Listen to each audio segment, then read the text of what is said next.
Hello दोस्तों, आपका फिर से स्वागत है हमारे यूट्यूब चैनल में। और जो हम लोग बात कर रहे थे उस दिन वाक्यों के बारे में कि वाक्य कितने टाइप के होते हैं, उसी के आगे हम पढ़ेंगे अब पार्ट ऑफ स्पीच के बारे में।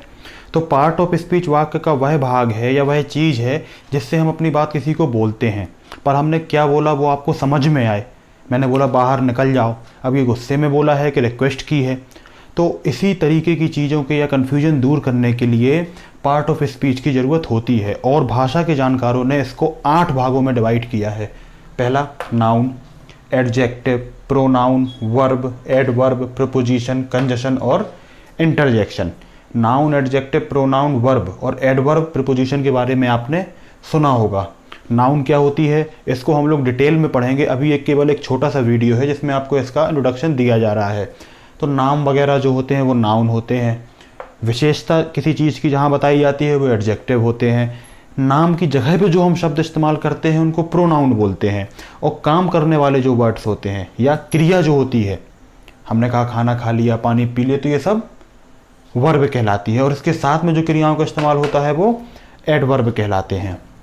तो ये थे पार्ट ऑफ स्पीच जिन्हें 8 भागों में बांटा गया है। सेंटेंस आपको याद ही होंगे जो हम लोगों ने बात की थी। अफर्मेटिव होते हैं, नेगेटिव होते हैं, इंटेरोगेटिव होते हैं, इंटेरोगेटिव नेगेटिव होते हैं। ये उसी के आगे की चीज़ है। अब हम लोग जो आगे के आने वाले वीडियोस में इन सब का जो एक्सप्लेनेशन रहेगा, सबसे पहले हम पढ़ेंगे नाउन के बारे में, फिर हम पढ़ेंगे एडजेक्टिव के बारे में, फिर हम पढ़ेंगे प्रोनाउन के बारे में, उसके बाद पढ़ेंगे वर्ब के बारे में, फिर हम पढ़ेंगे एडवर्ब के बारे में, उसके बाद प्रपोजिशन के बारे में, उसके बाद पढ़ेंगे कंजशन के बारे में और सबसे अंत में पढ़ेंगे हम लोग इंटरजेक्शन के बारे में।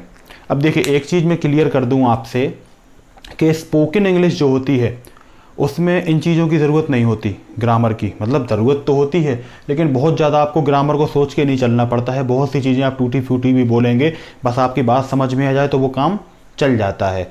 पर जब एग्ज़ाम दे रहे हों या कोई कॉम्पिटिटिव एग्ज़ाम दे रहे हों तो उसमें आप चूक नहीं कर सकते हैं। वहाँ पे आपको जो चीज़ एक्यूरेट है वो है। ये कहा ज़रूर जाता है कि हिंदी और इंग्लिश सब्जेक्ट्स में आप थोड़ा बहुत ऊपर नीचे लिख सकते हैं, पर एक्चुअल में ये बात सच नहीं है। अगर आपको सही जानकारी होगी तो ही आप सही यहाँ पर लिख पाएंगे। तो मुझे उम्मीद है कि ये एक छोटा सा वीडियो था, केवल इसके इंट्रोडक्शन के लिए। इसमें ज़्यादा कुछ था नहीं। अब क्या पढ़ना है वो बहुत ज़्यादा है।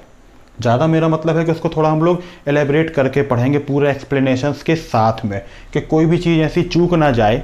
कई बार क्या होता है कि कई वीडियोस में हम लोग देखते हैं तो बहुत छोटे तरीके से उसको समझा दिया जाता है, तो यहाँ पे ऐसा नहीं होगा। हम लोग इसको बहुत डिटेल में और सही तरीके से पढ़ेंगे। तो मुझे उम्मीद है कि आपको वीडियो पसंद आया होगा, और अगर पसंद आया है तो प्लीज़ इसको लाइक करें, हमारे चैनल को सब्सक्राइब करें, अपने दोस्तों में शेयर ज़रूर करें। और अगर कोई चीज़ कमी है, कोई चीज़ गलती हुई है तो उसको कमेंट बॉक्स में ज़रूर बताएं। Thank you.